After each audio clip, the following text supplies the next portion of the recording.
Hello friends, welcome to positive booster. So இந்த time நியூவாக என்னடா பண்ணலாம் அப்படின்னு யோசிக்கும்போது சரி குக்கிங் சைட் போகலாம் அப்படின்னு சொல்லி ஒரு சின்ன ஐடியா. ஸோ வாங்க அது என்னன்னு பார்த்துடலாம். ஸோ இது ரொம்பவுமே ஈஸியான டிஷ்ஷு. இதில் நம்மளுக்கான ப்ளஸ் பாயிண்ட் என்ன அப்படின்னா இதை பிரேக்ஃபாஸ்ட்டாகவும் யூஸ் பண்ணிக்கலாம், ஆஸ் வெல் அஸ் நம்ம ஸ்நாக்ஸாகவும் யூஸ் பண்ணிக்கலாம்.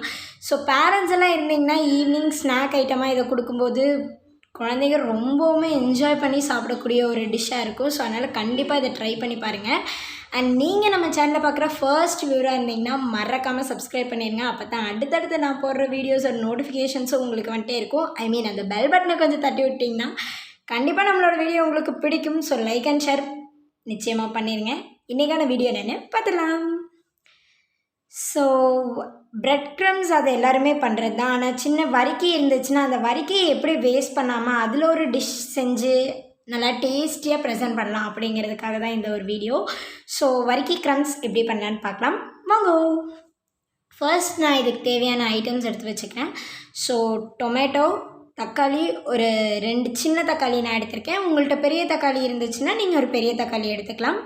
ஒரு பெரிய வெங்காயம் வெட்டி வச்சுருக்கேன், அதாவது பல்லேரி வெங்காயம்னு சொல்லுவாங்க இல்லைங்களா, அந்த பல்லேரி வெங்காயம் வந்து ஒரு பெருசு வெட்டி வச்சுருக்கேன். எனக்கு ஃப்ளேவருக்காக நான் கொஞ்சம் புதினா வச்சுருக்கேன். எனக்கு கொத்தமல்லி ஃப்ளேவர் பிடிக்கும் அப்படிங்கிறவங்க நீங்கள் கொத்தமல்லி ஃப்ளேவர் யூஸ் பண்ணிக்கலாம், அதில் எந்த ஒரு தப்பு கிடையாது. ஸோ அடுத்ததாக வரிக்கி எடுத்துக்கலாம். வரிக்கி வந்து இன்றைக்கி பார்த்திங்கன்னா நான் செய்கிற குவான்டிட்டிக்கு, அதாவது ஒரு தக்காளிக்கு ஒரு வெங்காயத்துக்கு வந்து 4 வரிக்கி நான் எடுத்திருக்கேன். உங்களுக்கு வேணுங்கிற அளவுக்கு நீங்கள் குவான்டிட்டி மாற்றிக்கங்க.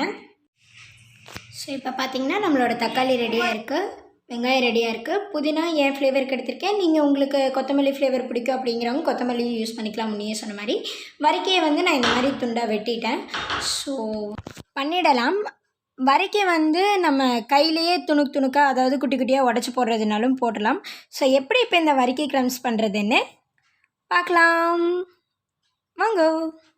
ஸோ ஃபர்ஸ்ட் ஒரு வடைச்சட்டி எடுத்துக்கலாம். வடைச்சட்டி எடுத்துகிட்டு எண்ணெய் ஊற்றிக்கலாம். இதில் நான் பண்ண ஒரு சின்ன விஷயம் என்ன அப்படின்னா, வடைச்சட்டியில் வந்து லைட்டாக தண்ணி இருக்கும் இல்லைங்களா, அந்த தண்ணியை வந்து ட்ரை அவுட் பண்ணாமல், அதாவது வடைச்சட்டியை கொஞ்சம் சூட விடாமல் நான் அடுத்து ஆயில் ஊற்றி அப்படியே கடுகு போட்டங்காட்டி கொஞ்சம் எனக்கு தெரிச்சிருச்சு. ஸோ நீங்கள் வந்து அந்த மாதிரி என்ன மாதிரியே மிஸ்டேக் பண்ணாதீங்க. ஸோ எண்ணெய் ஊற்றியாச்சு. அடுத்து நம்ம கடுகு போட்டலாம். கடுகு பொரியட்டும். ஸோ பார்த்திங்கன்னா கடுகு கொஞ்சம் நல்லா சடன்னு பொரியும். நான் சொன்னது தான், அந்த தண்ணி வந்து கொஞ்சம் ஈரப்பதம் இருக்கும்போது பண்ணிட்டேன். ஸோ நீங்கள் அந்த மாதிரி பண்ணாதீங்க. அண்ட் அடுத்ததாக வந்துட்டு நம்ம கொஞ்சம் உளுந்து போட்டுக்கலாம். எதுக்கு உளுந்து அப்படின்னா கடிக்கும்போது கொஞ்சம் நல்லா இருக்கும், அந்த ஃப்ளேவரைஸும் கொஞ்சம் நல்லாயிருக்கும். ஸோ உளுந்து வந்து கொஞ்சம் ப்ரௌன் கலர் ஆகட்டும். ஸோ எண்ணெயில் நல்லா வதங்கி கொஞ்சம் ப்ரௌன் கலர் ஆகிற வரைக்கும் நம்ம வெயிட் பண்ணலாம். ஸோ இப்போ அது நல்லா வதங்கிட்டு இருக்கு, வதங்கட்டும். நீங்கள் போட்டிங்கன்னா கண்டிப்பாக சடன்னு தெரிக்காது. ஓகே,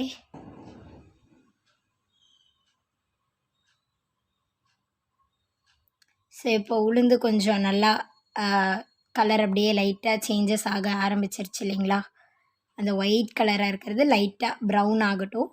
ஸோ ப்ரௌன் ஆயிடுச்சு அப்படின்னா நீங்கள் அடுத்து வந்து கொத்தமல்லி யூஸ் பண்ணுறவங்க கொத்தமல்லி போட்டுக்கலாம். எனக்கு அந்த ஃப்ளேவர் பிடிக்குங்கிறவங்க, எனக்கு கொத்தமல்லி ஃப்ளேவர் பர்சனலைஸாக பிடிக்காதுங்கிறனால நான் வந்து கொஞ்சம் புதினா போட்டுக்கிறேன். ஸோ 2-3 இலை ஆட் பண்ணாலே வந்து புதினா நல்ல ஃப்ளேவர் கண்டென்ட் இருக்காங்காட்டி நல்ல ஒரு ஃப்ளேவர் தரும், நல்ல ஒரு ஸ்மெல்லும் சூப்பராக இருக்கும். நீங்கள் இது போட்டுட்டு நெக்ஸ்ட்டு வதக்கும் போதே அந்த ஒரு ஃப்ளேவரோட ஸ்மெல் வந்து ரொம்பவுமே சூப்பராக இருக்கும்.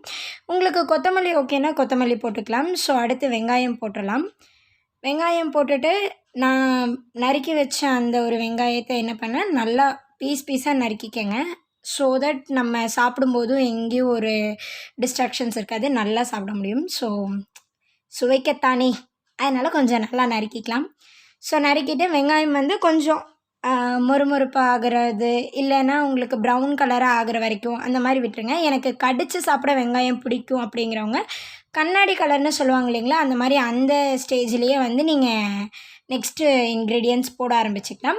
பட் எனக்கு நல்லா சாப்பிட பிடிக்கும் அப்படிங்கிறவங்க வந்து கொஞ்சம் ப்ரௌன் கலர் ஆகிற வரைக்கும் விட்டுட்டு அதுக்கப்புறமா நீங்கள் நெக்ஸ்ட் இன்க்ரீடியன்ட் ஆட் பண்ணும்போது இன்னுமே டேஸ்ட்டும் நம்ம சாப்பிட்றதுக்கும் ரொம்பவுமே சூப்பராக இருக்கும், டேஸ்டியாக இருக்கும். கடிக்கும் போதே அந்த டேஸ்ட் நமக்கு நல்லாவே ஃபீல் பண்ண முடியும். ஸோ இப்போ இது நல்லா வதங்கட்டும். நெக்ஸ்ட்டு நம்ம மசாலாஸ் கொஞ்சம் ஆட் பண்ணிக்கலாம். ஸோ நான் இதில் வந்து சில்லி, அதாவது காஷ்மீரி சில்லி ஆட் பண்ணியிருக்கேன். அடுத்து கரம் மசாலாவும் சால்ட்டும் தான் ஆட் பண்ணியிருக்கேன். So chilli, Kashmiri chilli, garam masala 1 spoon and salt, நமக்கு தேவையான அளவு சால்ட்டு போட்டிருக்கேன். ஸோ அவ்வளோதான் மசாலாஸ் ஐட்டம், அவ்வளோதான். இதில் நம்ம ஒரு பெரிய ப்ளஸ் என்னென்னா மற்ற டிஷ் பண்ணுற மாதிரி நிறைய இன்க்ரீடியன்ட்ஸ் வேணும் அப்படியெல்லாம் கிடையாது. அடுத்து தக்காளி போட்டுக்கலாம். தக்காளி போட்டுட்டு அதுவும் நல்லா வதங்கட்டும். இப்போ பார்த்திங்கன்னா எல்லாமே மர்ஜ் ஆகும்போது நமக்கு ஒரு ஷைனிங் இருக்கும், நல்லா இருக்கும். அந்த ஸ்மெல்லும் வந்து இந்த டைமில் ஃப்ளேவரைஸ்டாக இருக்கும்போது நல்ல ஒரு ஸ்மெல் இருக்கும். ஸோ இந்த டிஷ் வந்து ரொம்பவுமே ஈஸி. குழந்தைகளுக்கெல்லாம் ஈவினிங் வந்தோடனே கொடுக்கும்போது சுட சுட நல்லா டேஸ்டியாக சாப்பிடுவாங்க. பார்த்திங்கன்னா தெரியும், அந்த ஆயில் வந்து அப்படியே லைட்டாக பிரியும் தக்காளியோடு சேர்ந்து. ஸோ அந்த ஸ்மெல் வந்து ஆக்சுவலாக எனக்கு ரொம்ப பிடிச்சிருந்துச்சி. ஸோ இது வதங்கட்டும். கொஞ்சம் நல்லா வதங்குச்சுன்னா சாப்பிட்றதுக்கு ஈஸியாக இருக்கும். அதனால் கொஞ்சம் நல்லாவே வதங்கட்டும், பெட்டராக இருக்கும். நீங்கள் இதை வந்து மார்னிங் பிரேக்ஃபாஸ்ட்டாக யூஸ் பண்ணிக்கிறேன் அப்படிங்கிறவங்களும் யூஸ் பண்ணிக்கலாம். ஸோ இதில் எந்த ஒரு ஃபால்ட்டும் கிடையாது. பிரேக்ஃபாஸ்ட் யூஸ் பண்ணுறவங்களும் பிரேக்ஃபாஸ்ட்டாகவும் யூஸ் பண்ணிக்கலாம். ஸோ இப்போ இது கொஞ்சம் நல்லா வதங்கட்டும். வதங்கிருச்சுன்னா நம்ம வறுக்கி போட்டுடலாம், அவ்வளோதான், ஈஸியானது தான். ஸோ வறுக்கி கொட்டிக்கலாம். நான் வந்து கொஞ்சம் பெருசாக எடுத்துட்டேன். ஸோ நீங்கள் வந்து கொஞ்சம் குட்டியாகவே வச்சுக்கோங்க. ஸோ இப்போ இதை நம்ம நல்லா தாளிச்சிட்டு பிளேட்டில் ட்ரான்ஸ்ஃபர் பண்ணியாச்சே, அவ்வளோதான், நம்மளோட டிஷ் ரெடி ஆயிடுச்சு. ஸோ நம்மளோட வர்க்கி க்ரம்ஸ் இப்போ ரொம்பவுமே டேஸ்டியாக கலர்ஃபுல்லாக இருக்குது. ஸோ பார்க்குறக்கே ரொம்ப சூப்பராக இருக்குது. நான் சாப்பிட்டு பார்த்தா செம்ம டேஸ்ட்டாக இருந்துச்சு. அண்ட் அஃப்கோர்ஸ் நீங்களும் கண்டிப்பாக என்ஜாய் பண்ணுவீங்கன்னு நினைக்கிறேன். நீங்கள் கொஞ்சம் ஃப்ளேவரைஸ்டெல்லாம் அதிகமாக போட்டுட்டீங்க அப்படிங்கும்போது உங்களுக்கு கலர் வந்து லைட்டாக மஞ்சூரியன் சொல்லுவாங்க இல்லைங்களா, அந்த மாதிரி கலரில் கிடைக்கும். ஸோ உங்களுக்கு எது பெஸ்ட்டு, உங்களுக்கு எது ஃபேவரபிளோ நீங்கள் அப்படி பண்ணிக்கலாம். ஸோ கண்டிப்பாக உங்களோட எக்ஸ்பீரியன்ஸ் எப்படி இருந்துச்சு, சமைச்சு பார்த்து டேஸ்ட் எவ்வளோ சூப்பராக இருந்துச்சு எல்லாமே கமெண்ட் செக்ஷனில் போடுங்க. கண்டிப்பாக இன்னொருத்தவங்க சமைக்கிறதுக்கு நம்ம ஹெல்ப்ஃபுல்லாக இருக்கலாம். அடுத்தவங்க வயிறு நிறையிறதுல ஒரு சின்ன சந்தோஷம் தானே. ஸோ நம்ம சேனலை இன்னும் நீங்கள் சப்ஸ்கிரைப் பண்ணாமல் இருந்தீங்கன்னா மறக்காமல் சப்ஸ்கிரைப் பண்ணிடுங்க. பக்கத்தில் இருக்க அந்த பெல் பட்டனை தட்டி விட்டிங்கன்னா அடுத்தடுத்து நான் போடுற நோட்டிஃபிகேஷன்ஸ், அதாவது வீடியோஸோட நோட்டிஃபிகேஷன் உங்களுக்கு டக்குன்னு டான்னு வந்துக்கிட்டே இருக்கும். ஸோ தேங்க்ஸ் ஃபார் வாட்சிங். நெக்ஸ்ட் வீடியோவில் வந்து கண்டிப்பாக பார்க்குறேன். ஸோ வேறு எதனா டாபிக்ஸில் நான் வீடியோ அப்லோட் பண்ணணும்னு இருந்தாலும் அதையும் கமெண்ட்டில் பண்ணுங்கள். Keep supporting positive booster.